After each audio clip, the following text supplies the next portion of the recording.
Сразу реклама кетті ғой. 5 жылға кредит алған болатынмын. Ешқандай план болмаса да, менде ол кезде қатты қорқыныш болды. Выгорание болды, бір сөзбен айтқанда. Всегда дұрыс шықпайтын. Сен неге 2 сағаттан бері шай ішіп отырсың дейді. Бір бет кітап оқысам, саған 1000 теңге беремін дейді. Әйел адамда қайын жұрт болмайды дейді ғой. Ол сұрақ әрине маған өте қиын болып тұр. Тек қана менің осы 3 бала мотивациям. Алдарыңыз ұйықтамаса, Айдананы шақырыңыздар. Манты по домам. Бүгін біз Айдана Ахметкерееваның үйіндеміз. Әдеттегідей менің сыйлығым Ревелден гүл және де ең дәмді манты Жанаттан полуфабрикаттар. Саламатсыз ба, Айдана ханым? Саламатсыз ба, Жанат? Біздің үйімізге қош келдің.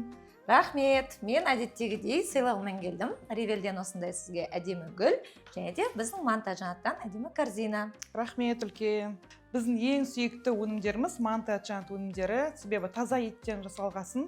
Әрдайым мен бос болмағандықтан балдарыма тек күн ара пельмени пісіріп беремін. Рахмет, көп-көп. Міне блогер деген осындай болады. Сразу реклама кетті ғой. Күтпеген жерден. Рахмет көп-көп таңдауыңызға. Енді біз рубрикамызды бастайық. Бастайық. Айдана, енді сізді аудиториямызға таныстырайық. Білмегені бар, білгені бар. Айдана Ахметкереева Ақтөбеде кондитерлік үй ерекше атты, соның басшысы, основателі болады.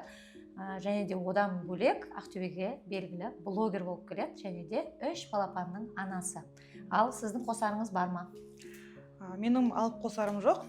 Қазір осы дайындап жатқан кезде мантымызды әрі қарай танысармыз. Ал кеттік. Ал Айдана, бірінші қоятын сұрағым бұл кондитерлік үй туралы. Қайдан идея келді? Қай уақыттан бастадыңыз?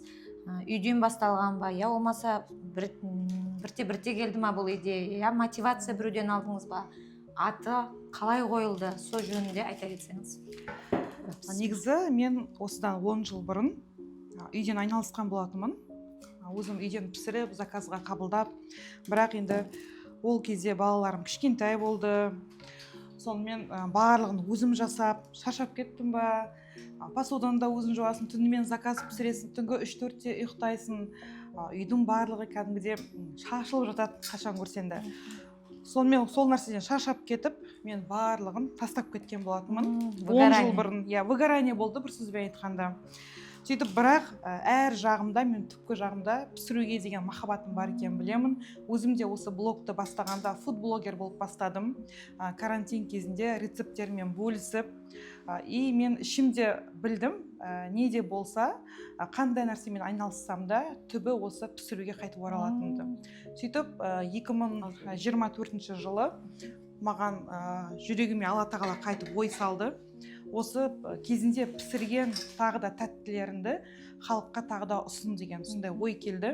Есейген сайын қазір мен өзім ойлаймын, әр нәрсе Алладан келетін ой деп, бірден ол нәрсені ойыммен, яғни кері қарай тастап кетпей, мен бірден өзім шешім қабылдадым, қайтадан мен осы выпечкамды қолға аламын деп.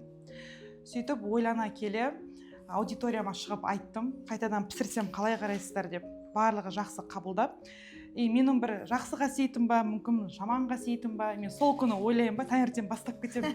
Менде ешқандай план болмаса да, мен аламын да, ұйқыдан тұрдым болды, мен венский вафли пісіремін дедім да, осы жерде термомиксімді қосып, дәл осы жерде кухняда басталды. Ноябрьдің 24 күні басталды, 2024 жылы үйден венский вафли пісіріп, сонымен түнімен заказ хит болып кетті бірінші күннен бастап. Екінші күні уже мен үйге 4 жұмысшы алып, осы кухняда бәріміз пісірдік. Заказ қабылдап. Сразу делегирование болып кетті. Бірден делегирование жасадым, себебі бұл жерде мен кезінде жасаған қателіктерімді қайтадан қайталағым келген жоқ.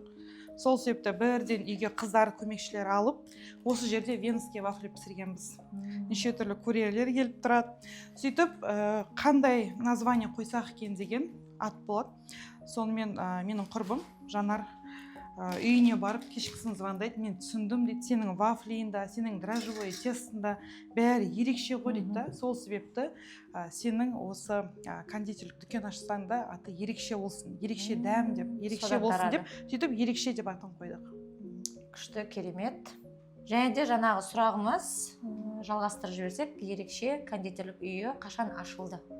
ерекше кондитерлік үйі біздер 9 ай бойы үйде айналыстық, яғни осы үйде 2-3 ай отырдық, одан кейін басқа үйді арендаға алдық. Ол жақта енді жилой дом болғандықтан көршілермен кішігірім проблемалар болып, біздер жер үйді арендаға алдық. Сол жер үйде жүргеннен бастап біздер банкке барып, өзімнің кеңесім бойынша, Жанаттың кеңесі бойынша банктерге барып, барлығынан консультация алып, себебі мен өзіме дүкен қылып ашқым келді. Негізінде басында арендаға аламын деп отырғам, ол мен Жанат айтты, бірден арендаға төлегенше өзінің помещениеңді алып, өзінің дүкенінің кредитін төлеп отыр. Себебі 4-5 жылдан кейін ол өзіне қалады депті. Сондықтан да сол ақылға сүйініп, ол ақылды кері қарай тастап кетпей, бірден банкке барып, 5 жылға кредит алған болатынмын. Помещениемді тауып, бірінші Батыс 2-ден документтерді жинап, негізі оған 4 және де 5 ай, 4,5 айда уақыт кетті менде банктегі шаруаларын бітіруге.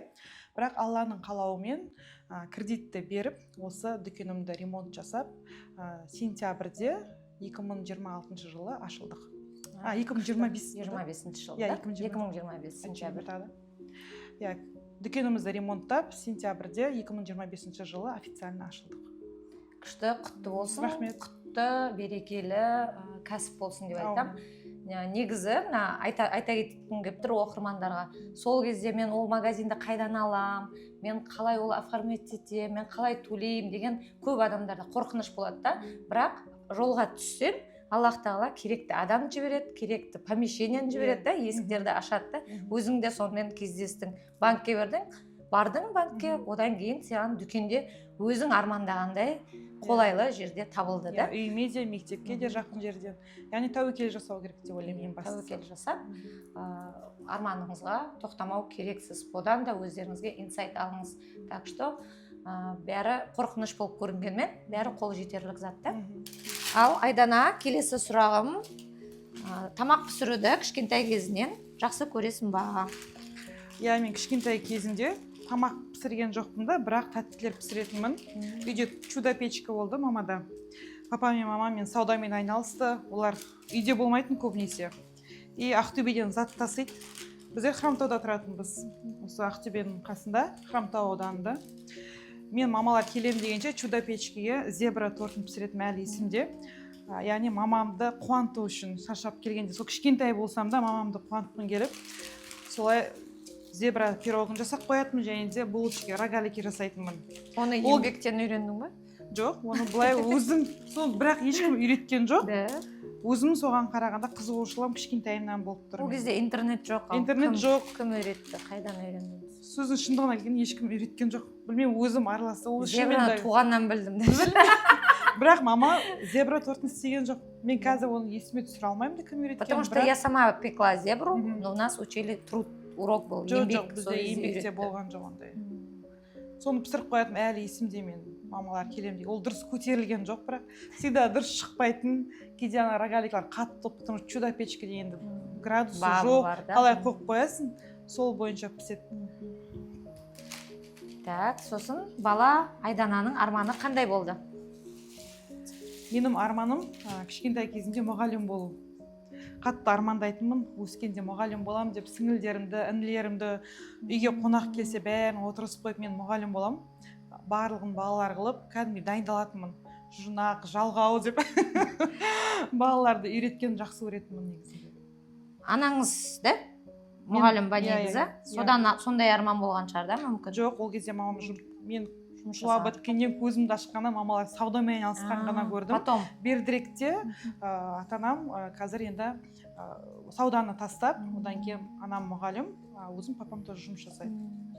Негізі мамаңыз күшті медовый тәтті қылып пісіреді да? Может, сол дар тоже мамадан тараған шығар да? Мүмкін. Менің анам өте күшті пісіреді. Печкалар жасайды да? Хромтауда өзі сатуға медовый торттар пісіреді. Әлі күнге дейін? Әлі күнге дейін пісіреді. Мұғалім болса да, әлі күнге дейін пісіреді. Іздеп келеді.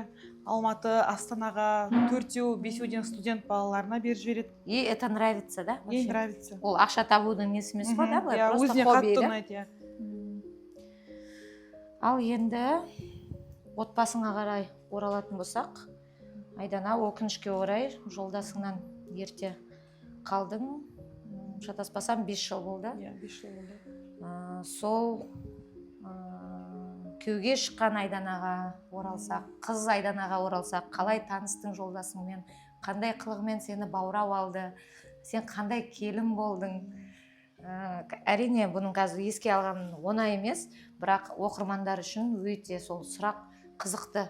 Сен қандай қыз Айдана, келін Айдана, жар Айдана қандай болдың, өзіңнің аузыңнан естейік. Иә, 5 жыл бұрын жолдасым өмірден өтті.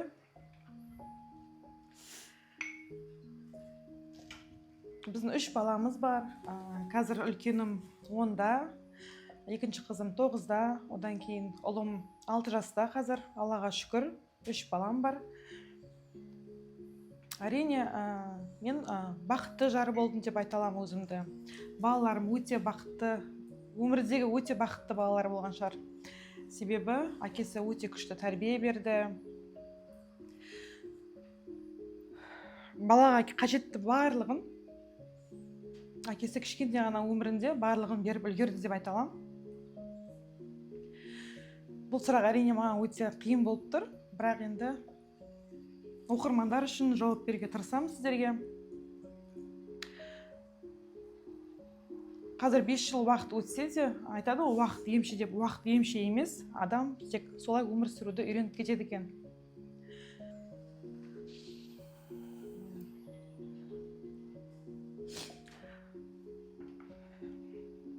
Негізі жолдасым өте көп кітап оқып, тренингтерге көп қатысып, менің осы блог бастауыма септігін тигізген негізі менің жолдасым болатын. Инстаграмды жүргіз, стористарынды, ол кезде енді сторис біз пост салатынбыз, посттарынды уақытылы сал деп. Осы мен фудблогымды бастаған кезде рецепттерімді беріп, менің штативтерімді әкеліп беріп, ол кезде петличка ешкімде жоқ кезде маған петличка әкеліп беріп, менің блог жүргізуімді өте қатты қалады, мені қатты қолдады. Көп мотивация беретін. Бір бет кітап оқысаң, саған 1000 теңге берем дейтін. 10 бет оқысаң, 10 000 болады дейді. Сол айтатын маған, ойлашы сен дейтін, бүткіл кітапты бітірсең, 100-200 мың теңге берем дейтін. Және осы жерде айта кететінім, әр нәрсені мені ойлап жүретін блогымды. Сен 10 000 теңге болған кезде ақшаны жинама дейтін. Мен ол кезде декреттемін ғой. Сен сыртқа шығып, өзіне жаңа футболка сатып ал дейтін. Себебі сен өзіңді камераға көп түсіресің ғой дейді. Сен үстіңгі жағын көрінгенде, сен джинсыңды ауыстырмасаң да 10 түрлі футболка ауыстыру керексің деп, менің әр осы инстаграмдағы менің образым болсын, барлығына қатты мән беретін. Және де 1-2 күн рецепт салмай кетсем, өзінің кабинетіне шақырып алатын, айтатын, неге сен бүгін рецепт түсірмей жатсың? Осы орайда мен оқырмандарым бір блог жүргізгісі келетін, камерадан ұялатын оқырмандарыма бір инсайт болсын деп айтқым келіп отыр. Айтады ғой, көзден кетсең, көңілден кетесің деген, негізі осы инстаграмға арналған. 1-2 күн сториста жоқ болып кетсең, 1-2 күн рилсыңды салмай кетсең, онда жайлап оқырмандар өзінен отписаться дейді, қазіргі тілмен айтқанда. Соның барлығын қадағалап отыратын. Инстаграмды жүргіз. Және де мен көп нәрсені армандайтын ол. Енді ол осы өмірде жетпей кетсе де, мен қазір қарап отырсам, сол армандарға жеттім деп айта аламын.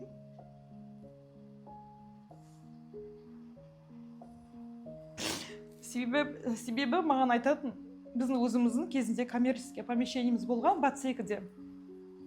Сол кезде маған айтатын, сен күшті пісіресің, саған мен кондитерлік дүкен ашып берейінші деп. Мен әрқашан айтатын, менде ол кезде қатты қорқыныш болды. Себебі менің инстаграм ол кезде дұрыс болған жоқ. Енді бастап келе жатқан айтты, жоқ, мен ашпаймын, менде қорқыныш. Сол кезде ол бала армандайтын. Сөздің шындығына келгенде, ол заманда енді 10 жыл бұрын ғой. Ешкім открытие жасап, дүкендер жасамайтын. Ол айтатын, сен дүкенді ашамыз, үлкен шариктер ілеміз, анда арка қылып шариктер ілеміз, барлық адамдарды шақырамыз деп. Сосын, ой, мен ондай ашқым келмейді дейтін. Мен дүкенімді ашқан кезде сол сәт болып жатқан сияқты болды да. Мен қарап отырсам, саясат айтты деп біз, өзім арка шарик жасағам. Қаншама адамдар маған келді открытияға. Яғни дүкеннің ашылуына. Сол сәтке мен жеткенімді, тек қасымда саясат болмағаны болмаса, бірақ мен ол арманыма жеттім. Негізі көп сабақ берген ғой да, саған өмірде мотиватор болып да, қаншама саған инсайттар айтты. Ол кезде коучтар деген аз ғой енді, совсем жоқтың қасы. өзі саған бір өмірде бір мұғалім ретінде, Иә. бір мотиватор ретінде сондай жол салып кеткен сияқты да, көзіңді ашып. Қазіргі сенің жайлыдан образдарың да, например, қаптап тұр, даже можно бір айда күніне біреуін Иә. кисең де, соның бәрі получается саясаттың сөздерінен саған құйып кеткен бір ақылдары да. Иә. Каждыйын ойлап қарасаң, істеген нәрсесі, күнде қандай настроениең бар ма жоқ па, сен сторис, пост, рилс саласың қазіргі таңда, балаңа жасап жатқан дисциплина, соның бәрі саясаттың сындырып кеткен саған сондай қасиеттері да. Кітап оқу деген Кітап сияқты. оқу, планмен жүру, планды жазып шығу деген секілді блокнотқа жазу, оның барлығын саясат үйретіп кеткен болатын сол кезден бастап. Ал қалай таныстыңдар саясатпен? Біздер Хромтаудың ар жағында Көктау деген ауыл бар, менің папамның туған жері. Сол жақта, бізде Хромтау жақта жыл сайын әр ауылда спартакиада өтеді. Барлық спортсмендер Ақтөбеден, жан жақтан барады. Волейбол болсын, теннис болсын. Саясат ол жаққа теннис және де волейбол ойнауға барған.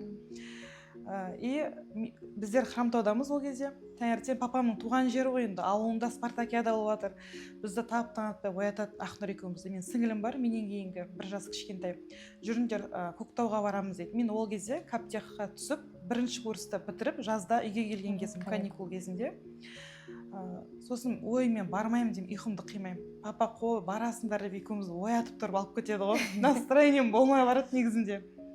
Әлі есімде сары көйлек, сары аяғымда туфли бар, ол кезде тақамен жүремін. Чолкым бар. Сөйтіп ауылға барамыз. Барсақ ауылда адам көп, жан жақтан келген, далада сауда жүріп жатыр, мына жақта спорт жүріп жатыр. Сол неге мектептің қасында болып жатыр. Біз кіріп келгенде, оказывается, саясат бірден көргенде ұнатып қалған екен. Оны байқаған мен білген жоқпын, ол жақта адам өте көп болды. Мен тумаларымды іздеп жүрдім, өзіммен қатар апаларым бар, сіңілдерім бар. Солай кешкісін ол жақта спартакиада болғаннан кейін кешкісін дискотека болады екен. Сол жаққа бәріміз тумалармен бардық. И билеп жатқанда мен айтады ғой, бір жанымнан көріп тұрасыз, бұл қарап тұрған. Сол кезде саясат қарап тұр екен да. Себебі ол күндіз көреді, сосын кешкісін іздеген, сөйтіп солай ол кезде танысқан жоқпыз, бірақ Хромтауға кетіп қаламыз. Келесі күні ол 1-ші орын алады теннистан, барлығына марапаттайды. Сөйтіп Хромтауға кетіп қаламын. Бір аптадан кейін маған біреу телефоныма звондады. Саясаттың телефон номерін тауып, солай танысып сөйлесіп кеттік. Бірден ұнады ма? Иә. Қандай қылығымен баурап алды? Өзінің сабырлығымен деп айтсам болады. Ол өте сабырлы болды. Ақылдылығымен, енді жақсы қасиеттері өте көп. Өте жомарт. Балаларға да соны үйретіп кетті. Біз жер үйде тұрдық осы күнге дейін. Сол кезде Аяру далада ойнап жүреді балдармен. Толтырып мороженое алып келіп, Аяруға айтады, маған бар, двордың барлық баласын тарат деп. Сонда кішкентай нәрселерден жомарт, қол ашық болуға үйрететін барлығы. Ал біздің самса пирожкиіміз дайын болды. Қазір духовкаға салатын боламыз 180 градусқа 20 минутқа. Ал мына жерге келіп тұрмыз. Осы полка туралы айтып берсең, Айдана? Бұл біздегі үйдегі кітапханамыз, кішігірім осындай. Бұл полкаде менің жолдасым, марқұм жолдасымның жинаған кітаптары, оқыған кітаптары, кейбір кітаптар бар, екі-екіден алынған, себебі өзі оқыса маған кітап алып келетін, бірге оқиық деп. Сосын кітапты оқып болып, бір бөлмеде екеуміз отырып, соны талқылайтынбыз. Сен қалай түсіндің, мен қалай түсіндім. Мен қазір ғана ойлап отырмын, ол кезде енді адам жыл өткен сайын шамалы мудрая болып бастайсың ғой. Ол кезде саясат маған айтатын, сен күшті түсінгенсің ғой деп ше. Мынаны мен басқаша түсіндім, оказывается, былай екен, сен оқыған кітап басқаша түсіндіресің деп, ол сөйтіп мақтап мен кітап оқыта берген екен ғой. Сөйтіп мен өтіп айтқан сайын түнімен кітап оқитынмын ғой. Кейде болады, шынымен де оқығың келмейді, бірақ айтады. Мысалы, кейбір кезде осы жерде инсайт ретінде айтып кетейін, бұл әңгімені ешкімге айтқан жоқпын. Кухняда енеммен тұрдым, шай құйып отыратынмын. Саясат тез-тез тамағын ішіп алады да, өзінің бөлмесіне кетіп, кітап оқиды, пландарын жазады. Біз енеміз екеуміз ұзақ шай ішеміз. Мен декреттемін, аяқты столға қойып алып, шайды ішеміз. И бір күні саясат телефоныма WhatsApp-қа жазады ғой. Кабинетіме келіп кетті деп. Орнынан тұрып бардым. Не айтайын деп жатыр екен деп. Сен неге 2 сағаттан бері шай ішіп отырсың дейді. Бос әңгіме айтып отырсың, мен естіп отырмын дейді. Сен сол 2 сағат шай ішіп отырған уақытында сен мана бір кітаптың жартысына келетін едің ғой. Сосын үндемей тұрмын. Енді мен оның мамасына шай беріп отырмын ғой. Сосын маған айтатын, менің мамама шайыңды дайындап, бастапқы шайыңды құй. Одан кейін енсінде дальше ұзақ әңгіме айтып отырмыз ғой, енді былай қарай 2 сағат кетіріп. Мама, сіз әрі қарай іше бересіз бе? Шамалы деген өзім жинап аламын. Бірақ мен бір кітабымды оқиын, мен сол уақытта дамиын деп едім деп айтсам, мама түсінеді дейтін. Сөйтіп айтады. Сосын мен кітапты қалай кроватьта жатып оқып жатамын да ұйықтап қаламын. Сосын маған айтатын, бұл болмайды. Әр адамның өзінің рабочий столы болған кезде ғана сен толық оқисың деп маған арнайылап өзіме бөлек рабочий стол, ол жерге светильник қондырып берді, мына жерде отырып оқисың деп. Бұл сенің орның, осы жерде оқы, планыңды жаз. Неше түрлі блокноттар алып беретін, әдемі, осыған планыңды, жоспарыңды, арман, мақсаттарыңды жазасың деп. Сол секілді мына жақтағы кітаптардың барлығы өзінің бір мәні бар. Бұл дін туралы кітабында біз екеуміз жаңа айттым, Көктауда таныстық деп, сол кезден бастап ол намаз оқыды 5 уақыт. Ана өмірге кеткенше 5 уақыт намаз оқыды. Осы жақта төбетей тұр, омар киіп жүреді, төбетейдің жай намазы бар. Енем біздің үйге қонуға келгенде осы жай намаздарға намазын оқиды. Және де дін туралы өте көп біздің Мұхаммед пайғамбардың саллаллаху уассалам көп кітаптары болды. Ол кітаптарын қайтыс болған кезде намазына жан жақтан келген достары болды. Алматыдан, Тараздан, өзі Алматыда Казгуда оқыды. Сол достары барлығы естелікке бір үлкен кітаптарын алған болатын. Ал ендігі сұрағым саясат пен Айдананың ерлі зайыпты арасындағы ара қатынасы қандай болды? Енді оны айта берсем өте көп. Енді отбасы болғасын ыдыс-аяқ сылдырламай тұрмайды. Барлығы идеальный болады деп айта алмаймын. Ондай отбасы жоқ шығар, ешкім ұрыспайтын. Ондай жағдайлар болады, болмайды емес. Бірақ саясаттың жақсы жері мәмілеге келейік деп өзі келіп, просто так без отырып, даже кейбір кездері ол қағазды ручканы екеумізге беріп, осы жерде қателіктерден жасамайық. Біз жақсы болсақ, балалар да соны көреді деп, соны уайымдап, екеуміз кәдімгідей отырып сөйлесетінбіз. Айтады ғой, жұбайлар бар, әңгімесі таусылған деп. Сол секілді адам бір-бірімен сөйлесу керек деп ойлаймын. Кейбір жағдайларда болады, бір-бірімен айтатын әңгіме болмайды. Не туралы әңгіме айтсақ болады шай ішкенде деген секілді. Сондай жағдайларда саясат бірінші шаг жасауға да ешқашан ер адамдар болады ғой енді шамалы. Эгосы жібермейтін деген секілді. Сол туралы кітаптар оқитын, ерлі зайыптылар деген кітап, мысалы мына кітапты маған әкеліп берген, ең бақытты әйел деген кітапты, осыны оқы, ерлі зайыптылар, яғни ер адамның және де әйел адамның міндеттері туралы жазылған кітаптарды беріп, барлық нәрсені бала туралы тәрбие болса да, ол тренингіне қатысады бала туралы. Мен қатыспаймын, мамасы болып саясат қатысады, сол туралы кітаптар оқиды. И Айару мен Еркиназ Омар ешқашан бір ретте болса да, мен Құран кітаптың қасынан ешқашан саясаттан ұрыс никогда естіген жоқ. Ұрмақ ұрыс та естімейді. Ақылмен үйрететін еді. Таңғы уақытта садикке бара жатқан, мен енді ана болғасын түнімен кейде ұйқым қалмайды, мен ұрысып қалатын кезім болады. Ұрыспайтын мама жоқ деп ойлаймын. Ана болғасын ұрысамыз, зекретте отқасы тем более. Сол кезде таңғы уақыт садикке үлгере алмай жатса да, барлығын тастайды да, саясат, мен ана кабинеті бар өзім. Сен неге таңертең балаға ұрсын деп бастайды. Бірақ баланың көзінше айтпайды да? Баланың көзінше айтпайды. Балалар қалып баратыр, алып бар уже десем, жоқ, осыны талқылайды отырып. 1 сағат болса да, 1 сағат отырып соны талқылаймыз. Сен балалардың көңіл күйін түсірдің таңғы уақытта, таңы қалай атса, күні солай өтеді. Қазір садикте жаттаған тақпақтар миына қонбайды. Осы жердегі ұрысты ол сол жақта ойлап отырады. Бұл соңғы рет болсын деп айтады. Қатты ұрыспасам да, жай естіп ұялып тұрмын деймін ба шамалы. Потому что мен не то что ұрысу бүйтіп түш деп ұрып аламын. Ал егер де қатты ұрысқан жағдайда менімен ұрысып кетуге дейін дайын болатын. Балаларға никогда ұрыспа дейтін. Және де осы орайда айтқым келетін, ер балаға ұрысып өсіруге болмайды деп көп айтатын болды. Неге екен деп мен айтатын, жоқ, аруақ болып кетеді, сен қызықсың деп, неге олай сен араласасың деп мен шығам мына жақтан. Айтатын, жоқ, жемісін көресің, өзін көресің дейтін. Тек шыда, осы моментте шыдап кет деп көп айтатын осы сөзді. Себебі ол енді зерттеді ғой, ол жағын просто так айтқан жоқ. Яғни тектен тек айтқан жоқ, оның барлығын зерттеп, оқып барып айтты. күшті трендтен оқыған заттарын сіздің отбасыға, өзінің семьясына сіңірді да толығымен. Және осы жерде айтқым келген, Жеңіс Есенгелдиннің сол кезде бір тренингі болды. Саясат өзіне сатып алады тренингті әрдайым. Және маған да сатып алып беретін. Оқығым келмей тұрады кейде, бірақ айтатын, ана бөлмеде сен тыңда, мен мына бөлмеде тыңдаймын, сосын бірге талқылаймыз деп. Сол кезде Жеңіс Есенгелдин подгузник туралы бизнесті айтқан болатын. Осы орайда тоже инсайт болсын деп айтып жатырмын. Подгузникпен айналысасың, доставкасын жасап қоясың деп. Кезінде ол екеуміз қатты желание болады подгузникпен айналысады. Сонымен бірақ суынып қалдық. Және жолдасым қайтқаннан кейін енді мен айналыспаған затым жоқ. Мен бәрімен айналыстым. Не бар? Бәрімен айналыстым.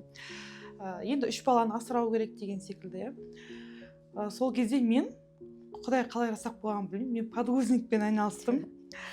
Күшті өтті мен подгузниктерім, доставкасы да болды, өзің білесің. Бірақ осы ерекшені бастағаннан кейін мен барлығын не істеп тастадым. Фокусым тек қана осы ерекшеде болсын деп барлық айналысып жатқан заттарымды тоқтатып тастадым. Бірақ жақсы табыс әкелді. Жақсы табыс әкелді. Термомикс, подгузники. Алтын саттың. Машина да саттым. Үй да саттым. Үй негізі, бірақ саясатпен сол үйді алып черновой вариант ремонт жасап, үстінен қосып сататын едіңіз да, ол да бір бизнестің бір түрі болды. Ол да бір кәсіптің бір түрі. Егер де сіздер немен айналысамын деп ойласаңыз, өзіңіздің ұстап отырған ақшаңыз болса, қаяққа вложение жасаймын деп ойлап отырсаңыз, ол да бір кәсіптің жақсы түрі. Себебі көп адамдар ремонт жасауға, черновой алып жасауға ерінетіндер болады, оны үлкен шаруа деп ойлайтындар болады. Сол секілді дольщик болып ең басында салынып жатқан кезде, фундаментті енді құйып жатқан кезде саясат үйді алатын. Сосын ол үй салынып бітеді. 6 ай деп негізі строитель компания айта береді. Никогда 6 айда салып болмайды, 1 жылда салып болады. Сосын оның ішіне ремонтын жасап, негізінде осы жерде айтқым келетін, ремонт жасағанда саясат всегда айтатын. Мына жерден алу керексің, қара, осы жерде арзан болады. Неге емес, сондай нәрсе көп маған айтып жүреді. Стройматериал арзан жерін. Стройматериалдың арзан жерін өзі ғана біліп бес, маған айтып жүретін. Ол бүткіл үйдің ремонтын, дизайны өзі жасатын. Молдингтері болсын барлығы. Және де бір строительмен ғана жұмыс жасайтын. Және осы мен дүкенімді алған кезде бірден сол кісіге звондадым. Сол строитель. Сол строитель маған жасады, адалынан, себебі ол кісілердің адал болғанын мен қайдан білдім. Біздің бүткіл помещениемізді, үйлерімізді ремонттап жүріп, саясат қайтыс болған кезде бізге хабар келіп, обед уақытында кешкісін сол кісі бригадасымен келіп қайыр айтып келгенде мен түсіндім ғой, қандай сондай преданный адамдар екенін деп, сондай адал адамдар екен. Адал, иманы бар. Иманы бар, сондай намаз оқитын, сондай жақсы кісілер. Мен сол кезде сол кісілерге хабарласып, дүкенді ремонттадым. Біраз нәрсені артынан реттеп кеткен сияқты деп ойлаймын, себебі фильтрда бизнесін саған енгізіп кеткен сол саясат. Білсеңіздер, фильтрден су алу тоже бір бизнестің түрі да, сенің қазір табыс әкеліп отқан кезінде, даже саясат қайтқан кезде тек сол табыс көзі оқуын төлеуге мүмкіндік берді. Пассивный доход деп айтады, активный, пассивный доход. Активный доход, мына біздің производствода өзіміз жүру керекпіз. Пассивный доход өзің бармайсың, бірақ ақша келіп тұрады деген секілді. Сол кезде осы фильтр аппаратын саясат қондырып, бірақ реанимацияға түсіп қалған кезде фильтр бізге келіп тұрды Астанадан 41-ші складта. Алып кету керек бол, мен білмеймін не істейтінімді. Сөйтіп алып кетіп, ең бірінші мен ойлаймын, осындай өмірге дайындық секілді болды. Мен 1 апта бойы саясат больницада жатыр. Мен дәрі тасып жүрмін 2 ортада. Операция болып жатыр, бірақ мамаға складтан алып кет деп жатыр, аппарат үлкен өте. Оны алып кеттім. Мен айтым, сол осындай өмірге маған үйреткен секілді сол жерден басталған ғой, мен жүгірісім бәрі. Машинамен бүткіл батыстар алатын, қоятын жер іздеп фильтрді. Сөйтіп Батыс 2-де Мұстафа Шоқай көшесіне қондырдым сол фильтрді. Мен айталам, маған жақсы табыс көзін былай қарағанда саясат қайтқаннан кейін енді жұмысқа шыға алмайсың ғой басында. Маған ол кәдімгідей пассивный доход болды. Соның барлығын бір ойластырып кеткенде болды да. Фильтр суына барам, копейкалар түседі, айтады ғой, тиыннан жиналады ғой ақшаның барлығы. Сөйтіп екіншісін қондырдым, оның обучениесін жүргіздім. Негізі ол маған жақсы табыс көзін әкеліп отыр. Енді тағы бір келатамыз да бір әңгімеден кетіп қаламыз. Маған именно қызығы Айдана келіншек кезде мен естуім бойынша өзіңнің аузыңнан басты күнде жуатын макияжсыз жігіттің көзіне көрінбейтін сол жағын айта кетсеңіз, как это получается? Например, біз енді ұйқыдан деп тұрып атамыз ғой. Жолдасымызда шашымыз қопырап, соны қалай ретке алуға болады? Может, жұрттар бір инсайт алады өзіне, бір жақсы қасиеттермен сондай нәрсемен бөліссеңіз. Негізінде мен шашымды күнде жуатыным ол студент кезімнен бар. Студент кезімде күнде шашымды жуатынмын. Ешқашан шашымды жумай, май шашпен шықпайтынмын. Және таңғы 5-те тұрып, термобегуди салатын басынан. Өзіме қатты қарайтынмын. Аяғымда тақа. Тұрмысқа шыққаннан кейін де мен күнде шашымды жуам. Бірақ шашымды жіберіп жүрмесем, бірақ таза шашпен жүретінмін, міндетті түрде. Мен күнде тоналкам жағып алатынмын. Тоналкамды, пудрамды слегка ғана білдіртпей тушь жағып қоямын, обязательно. Және духиді мен үйде күнде үзбей сеуіп жүретінмін. Негізі сыртқа емес, мен сол духиді үйде сеуіп бітіріп тастайтынмын. Сырт біреу үшін емес, соның бәрін сен жолдасың үшін жасадың. Иә, үйде әдемі көйлектер киіп жүргенді жақсы көретінмін. Қазір де көреміз. Жайлыдан өте көп көйлектеріңіз бар, даже 30 күнге 30 көйлек бар сияқты. Сіз амбассадор болып келесіз. Иә, Жайлының амбассадорымын ашылған кезден бастап. Негізі біздің ең қызықты сәт, қазір ойлап қарасам, біреуге ерсі көрінсе де, бізде сондай болды деген сияқты. Және осы жерде айтқым келетіні, біздің отбасылық өмірде саясат күнде бізге таңғы ас жасайтын. Таңғы асқа неше түрлі кашалар жасайтын. Даже супермаркетке барған кезде крупалар сататын жерге мен емес саясат жүріп өзі таңдайтын. Тек қана бір түрін емес 6-7 түрлі крупаны алып неше түрлі кашалар пісіретін, ассорти қылып жасайды. Өзі таңда ерте тұрады 5-те.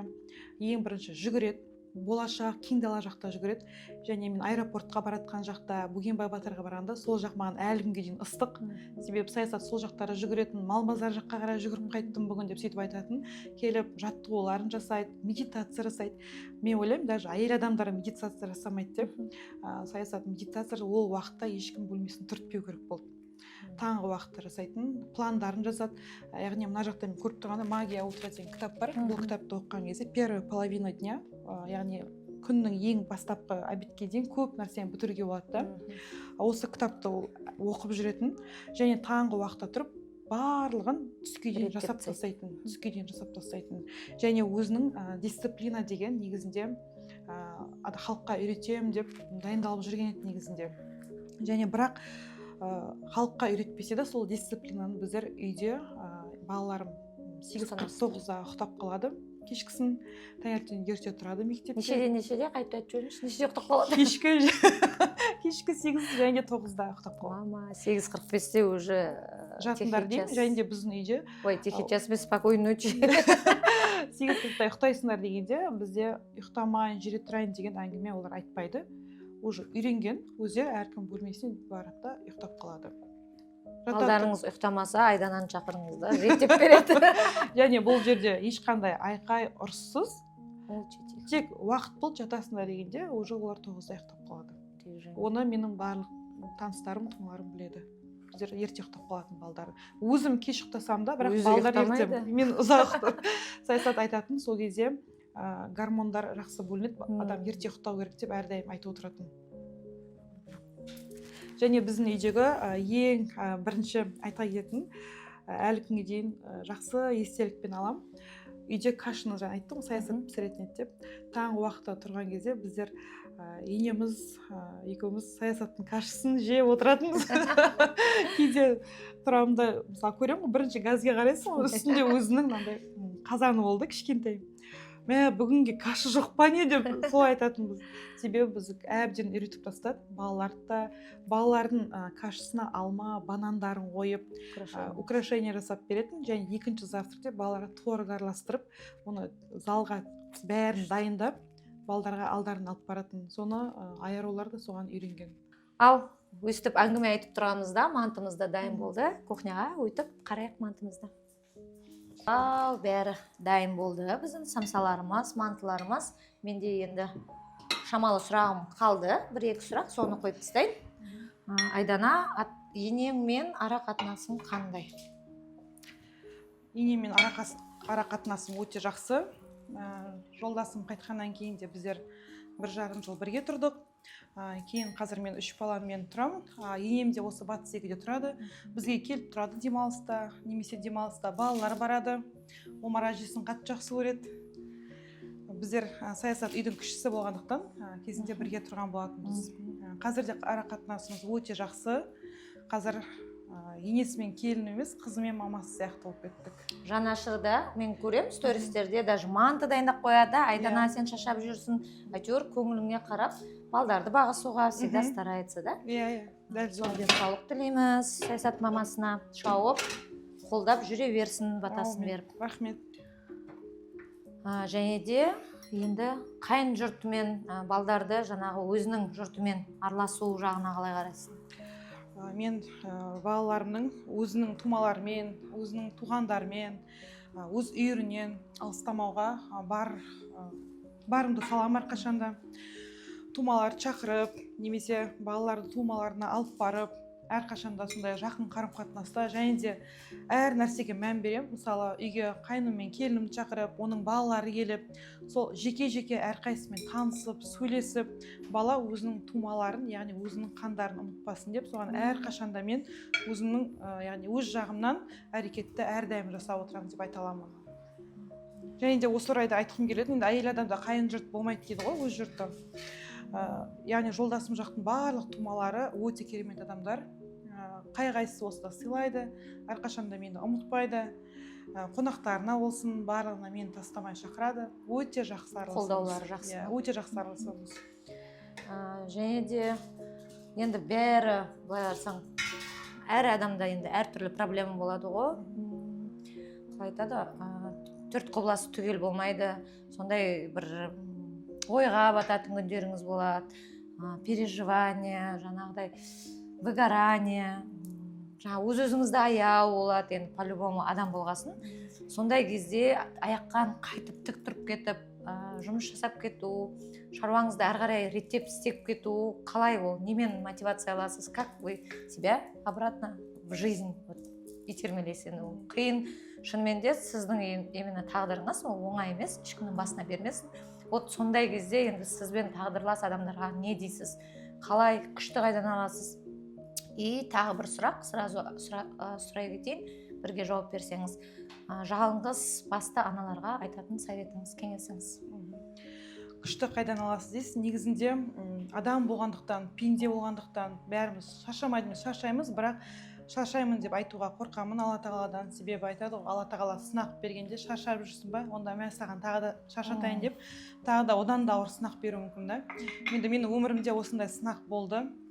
Айтады ғой, Алла тағала сынақты көтере алмайтын адамға бермейді деп. Өзімнің басыма осы нәрсе түсіп тұрғандықтан, оған көнемін, өмір болғасын, көнбеске басқа амал жоқ. Менің шаршамауыма мотивация береді менің 3 балам. Мен 3 баламды көріп тұрам да, саясат всегда мына сөзді айтатын. Мен әрдайым айтып отырамын, себебі мен ұстазым секілді болды ғой енді. Ешқашанда қатар айтады ғой, бір тілек айтқанда тойларда қатарының алды болма, көз тиеді, арты болма, сөз тиеді, ортасы болып жүре беріңдер деп. Саясат әрқашан мен бұл пікірге келіспеймін деп. Әрқашанда қатарының алды болды. Арты, ортасы емес, алды бол дейді. Сол себепті менің де балаларым қатарының алды болу үшін мен барымша бәрін жасап жатырмын. Мен қазір ойлап қарасам, қатарларынан ешқашан артта емес, әрқашан алда болу үшін бәрін жасап отырмын балдарыма. Барлық күшін салып отырмын. Тек қана менің осы 3 бала мотивациям. Солар жақсы өмір сүру үшін, жақсы жерде тұру үшін, жақсы затты жеу үшін мен барымды салып, мен қалай жатам? Аспаннан ешкім ақша түспейді. Сол себепті тек еңбек, басқа еш нәрсе айта алмаймын бұл жерде. Және жалғыз басты аналарға айтқым келетіні, сіздерге күш қуат тілеймін, денсаулық тілеймін. Мен де әрдайым Алла тағаладан сұраймын. Алла тағала денсаулық берсін деп. Себебі денсаулық болса ғана бәрі болады. Мысалы, менің жолдасымды ақша болды, бірақ денсаулық оны сатып ала алмайсың. Біз Астанаға да апара алмадық, давление көтеріліп тұр. Біз оны апара алмадық. Апарғымыз келіп тұрса, сол себепті ол денсаулықты ешқашан сатып ала алмайсың да. Сіздерге тек барша қарап отырған адамдарға, тек жалғыз басты аналарға емес, денсаулық, күш жігер тілеймін. Енді Алла тағаланың берген сынағына көніп, әрі қарай өмір сүресіздер. Өмір болғасын енді көнеміз, басқа амал жоқ. керемет анасыз, және де керемет қызсыз.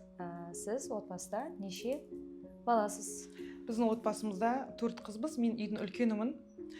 Көп качестволарымнан білініп қалады. Үйдің үлкені екен. Контроль, гиперопека.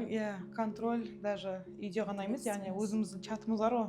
Үйдің 4 қызы отыратын. Бәрін бірінші мен бастаймын, бүйту керек, сөйту керек. Мысалы, маманың туған күні ұят, былай жасаймыз, барлығын айтам, и сіңілдерімді қоштап кетеді. Мен өте қатты қуанам. Ата-анама рахмет. Осындай менің 3 сіңілім бар. Аллаға мыңда бір шүкір. Кеше мысалы демалысқа кетіп қалған кезде де сіңілдеріне қалай бұйырып сөйлесем де сенің сөзіңді көтере алады, от души жасайды, бүткіл жаны ашып жүреді. Үйде солай 4 қызбыз. Ал әкең мамаңа айтып көрді ма, ол жоқ деген бір тема қозғалды ма вообще үйде? Негізі сөздің шындығынан ешқашан естімеппін. Ешқашан естіген жоқпын, ол керек еді деген себебі әрқашанда айтып отырады, осы қыздарым жақсы деп, жан-жақтан қаумалап барып жатамыз, ауызбіршілігіміз мол, Аллаға мыңда бір шүкір. Біріміз айтса, екеуміз қоштап, біріміздің ауызбіршілігіміз мол. Үшеуіңіз тұрмыста? Үшеуміз тұрмыста, 4-ші қыз стоматологияда, осы жақта медакадемияда 2-ші курста оқып жатыр. Кішкентай. Енді керемет сұхбат болды. Айданаға табыс тілеймін. Ең бастысы денсаулық, 3 баласының қызығына тоймай, тек ұзақ ғұмыр, бақытты ғұмыр кешсін деймін. Және де миллионник блогер болсын. Және де ерекше Айдана Ахметкереева бренді бүкіл әлемге танылсын деймін. Аумин. Рахмет. Жанат. Рахмет. Үлкен рахмет. Өте керемет сұхбат болды. Енді бұл бағдарлама деп айтсам болады, бұнды манты падамам деген. Өте керемет ойлап тапқансың, себебі негізінде жолдасыммен қалай танысқаным туралы, онда мен сториста 6 жыл инстаграмды жүргізсем де, ол сұраққа жауап бермеппін негізінде. Сториста айтып, өзім ашылып, көңілім босап, негізі жылаған кезде де кішкене жеңілдеп қаласың ғой. Бұлай кезде әйел адам қырғыжанды дейді, күнделікті күйбең тіршілікпен, мысалы біз жүре береміз да, жүгіріп. Кейде ойлаймын кешкісін, мен бүгіндікі қаншама жерге бардым. Кейде ойлаймын, осылай барлығы жүреді деп. Үйде отыратын аналар бар ғой, мысалы, мен ешкімге, енді әркімнің тағдыры әртүрлі. Мен еріккеннен жүрген жоқпын, енді жаңа тағы айтқандай, бала шағамды асырау үшін, қатарын алды болу үшін барым салып, тырмысып, еңбек етіп жатырмын. Жаңа осындай керемет бағдарлама үшін саған үлкен рахмет. Ашылып, керемет сұхбат болды. Басында кішкене қобалжығаным болды, бірақ өзіңмен әңгіме айтып, былай кезде де, өмірде де барлық сырымды айтам. Өзінен ақыл сұрап келсем де ақылымды айта аласың. Сол себепті де бұл сұхбат ретінде маған өте жеңіл өтті. Ішімдегінің барлығын ашылып айттым сіздерге. Және мен сен де қуыс үйден құр шықпа дейді. Сол себепті осылай өзінің дәмінен саған айтып қойдым. Рахмет. Керемет. Үйге барып шай ішесіздер. Көп рахмет. Айдана, қараңызшы қандай өте әдемі корзина. Бұның бәрі осы кондитерлік үй ерекшеден өз қолдарымен пісіріліп шығады. Бәрі качественный продуктпен. Сен жақсы көретін орешки, трубочка. Обожаю орешки, жент шоколаде, муравейник. Және де бір жерге қонаққа барсаң да, ұстап баруға, сыйлауға өте керемет сыйлық та. Сен жақсы көреді деп медовый тортты алып келдім. Шай ішуге. Алдында түнден ұрғып жібердім ғой медовый тортқа. Шынымен де бұл медовый торттың сиқыры мамаңның рецепті. Мамаңның рецепті, советский медовый торт. Сондықтан, если баяғы күтті кезіндегі медовый торттың дәмін татқыларыңыз келсе, Айдана ерекше кондитерлік үйінен ала аласыз. Бұл манты падамам рубрикасы күшті сұхбат болды.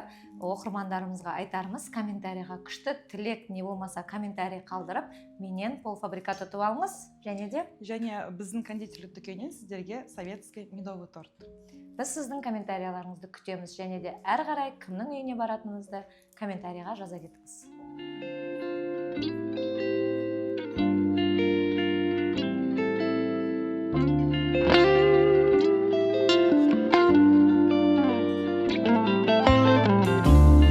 Қол жетпес биікте көркем, сен мені жанартаудай өртедің. Ауаның құрғатып бар оттегін, тәніңмен жағатұғын от бедің.